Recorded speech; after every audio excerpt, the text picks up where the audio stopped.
2020-21 অর্থবছরে মুজিবনগর সেচ উন্নয়ন প্রকল্পের আওতায় কুষ্টিয়া, মেহেরপুর ও চুয়াডাঙ্গা জেলায় কৃষি উন্নয়ন ও অবকাঠামো নির্মাণে 248 কোটি টাকার প্রকল্প হাতে নেয় কুষ্টিয়া বিএডিসি অফিস।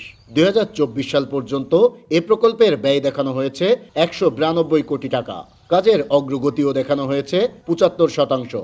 যদিও বাস্তবে অগ্রগতি তো দূরের কথা, মাঠ পর্যায়ে এ প্রকল্পের কাজের সিংহভাগেরই নেই কোনো অস্তিত্ব, যার প্রমাণও মিলেছে দেশ টিভির অনুসন্ধানে।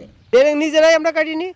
আমার যেমন দরকার, এখন পানির যেমন দরকার, আমার তো কাটিয়ে নিতে হবে, না কাটলে তো সমস্যা। আবাদ শেষ হয় মানে মেশিন এসে 10টা বেশি দিতে হয় হিসাবে। আমার সৌর বিদ্যুৎটা আছে, আমার উপকার জানছে কৃষকের উপকার তো হয় না। চাষিরাই নিজেরাই ড্রিলিং করে, আর যেগুলো ওই যে পাইপ মাঝে মাঝে ফেটে যায়, দু এক জায়গায় এসে ওরা ওইগুলোই জয়েন দেয়। আমাদের দেখাইলো যে ডিপটা বসাবো, আজ একটা বছর খালি পাইপ পুঁতে দেখিতে গেল, আমাদের কোনো সুযোগ সুবিধা পাইছে না, শুধু দেখিয়ে যাইছি।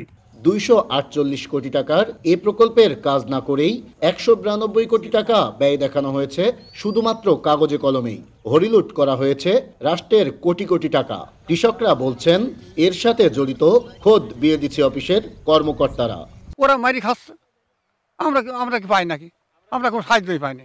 কঠিন দুর্নীতি করছে, মানে এটি যে এমনভাবে সাজা হওয়ার দরকার যাতে একজন আর সাজা দেখি 10 জন যাতে ভালো হয়। সরকার কোটি কোটি টাকা হাতিয়ে মানে সেই বাহার সুখে দিন কাটাচ্ছে, আর আমরা কিছুই পাচ্ছি না। তবে প্রকল্পের অনিয়মের বিষয়টি অস্বীকার করে বিএডিসির নির্বাহী প্রকৌশলী বলছেন প্রকল্পের সব কাজই ঠিক মতোই করেছেন তারা।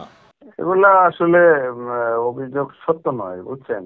আমাদের ধরেন আমাদের যে কাজগুলা ধরা ছিল, যে কাজগুলার ই করা হয়েছে সবই করা হয়েছে। এখন মনে করেন যে একটা মহল আপনার মানে স্বার্থের জন্য এগুলা আর কি করে বেড়ায় আর কি।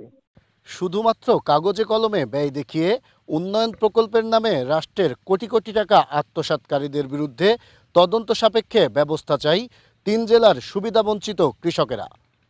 নাহিদ হাসান তিতাস, দেশ টিভি, কুষ্টিয়া।